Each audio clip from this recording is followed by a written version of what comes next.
there are times in your life when you're not going to be happy. And then what are you going to do? Your goal is demolished. And there are going to be plenty of times in your life when you're not happy. There might be years.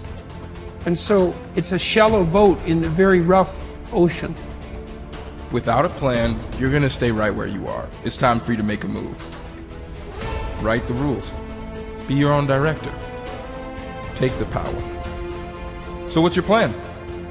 How are you willing to change? What is it that you're going to do to make a difference? Make today different than it was yesterday? What actions are you willing to take? The least we can do is consider what we've done and individually, collectively do the best we can to try and turn this thing around. I blame no one. I look in the mirror. On the other side of it, what an opportunity we have, because tomorrow's the first day of the rest of our lives. So what an opportunity we have. For far too long, you've allowed the volume of your past misfortunes, your past setbacks, and your past failures to play way too loudly in your speaker of life. I need you to turn down your past failures and make room to turn up your future success.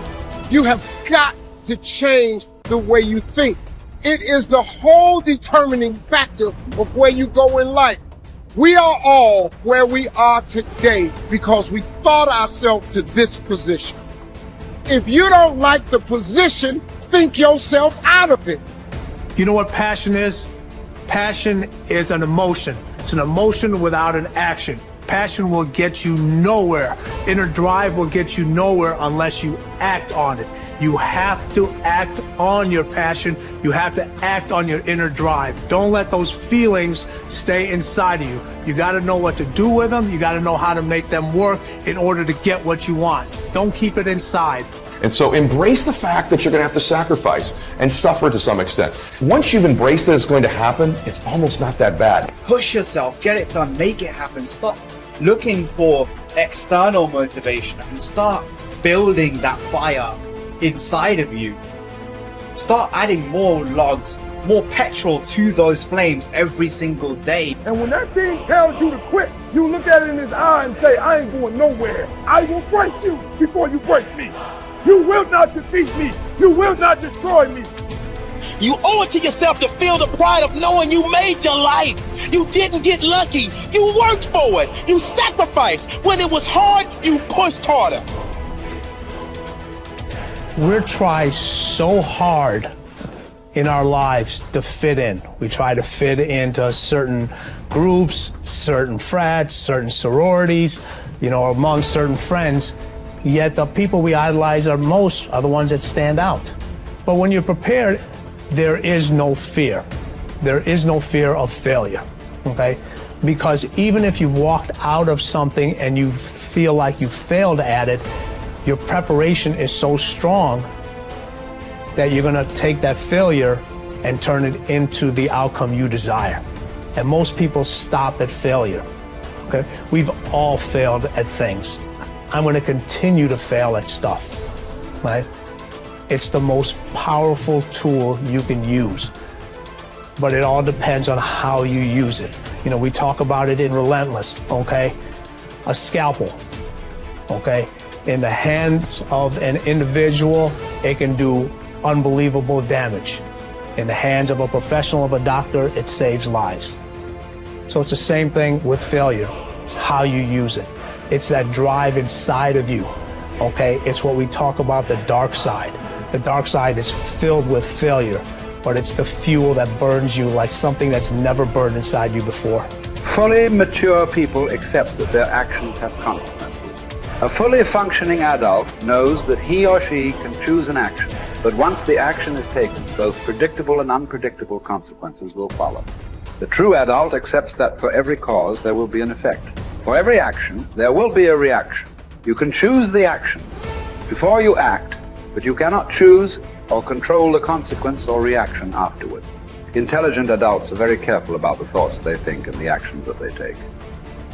They do not fool themselves or engage in self-delusion.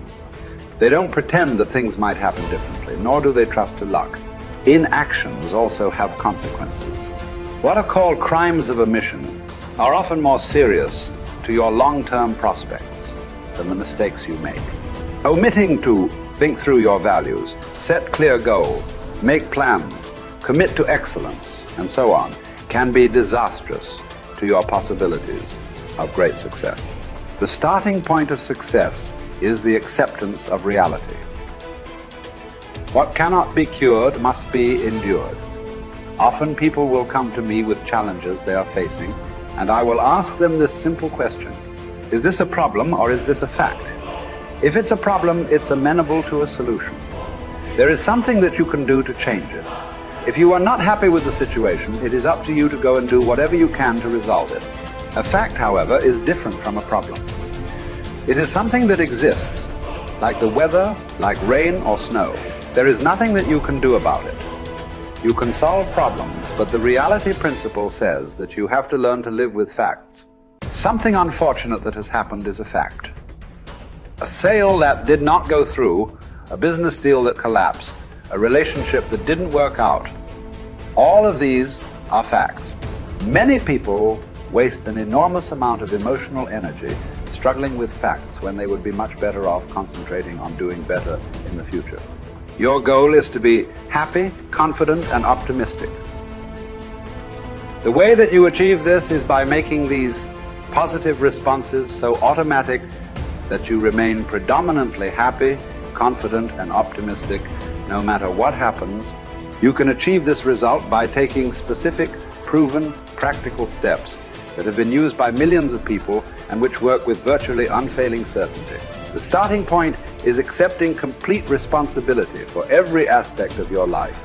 The law of sowing and reaping, whatever you sow or fail to sow, is going to determine what you reap in the end. The law of accumulation reminds us that everything counts. Every positive step you take is moving you toward building a great life for yourself. Every positive word or thought or image is deepening your belief and increasing your confidence in your ability to achieve wonderful things. Finally, remember the law of reversibility. If you act in a manner consistent with high performance and high self-confidence, those very actions will generate the feelings consistent with them.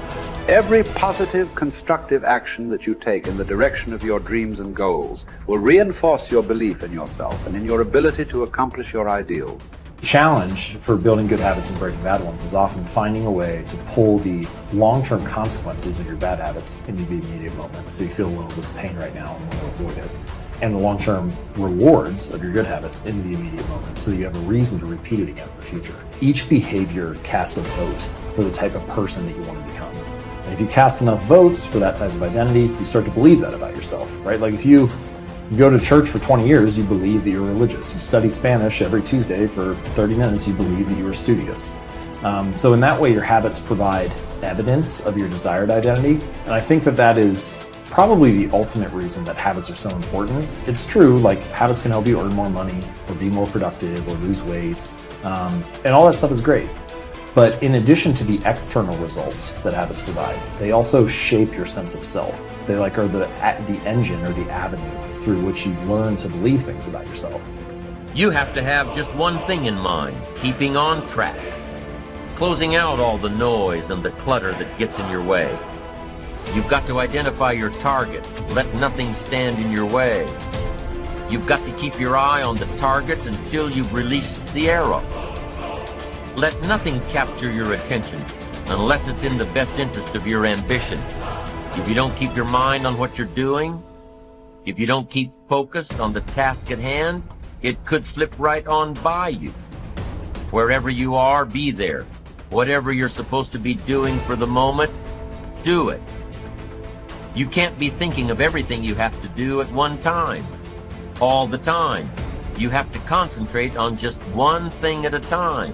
One project, one job. You have to take it one task at a time and complete it. Do what you've set out to do. Keep your mind only on that one task. Why? If you don't, you won't accomplish anything. Concentration takes a lot of discipline. It takes a lot of discipline to demand privacy, to keep the do not disturb sign on your door while you're in the middle of an important job.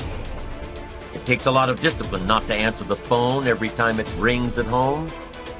That's why they make voicemail and answering machines, so you don't have to answer the phone every time it rings. Your family will appreciate an uninterrupted dinner hour. Your night work will get done a whole lot faster. Concentrate on the work at hand and demand of yourself the discipline to stay focused.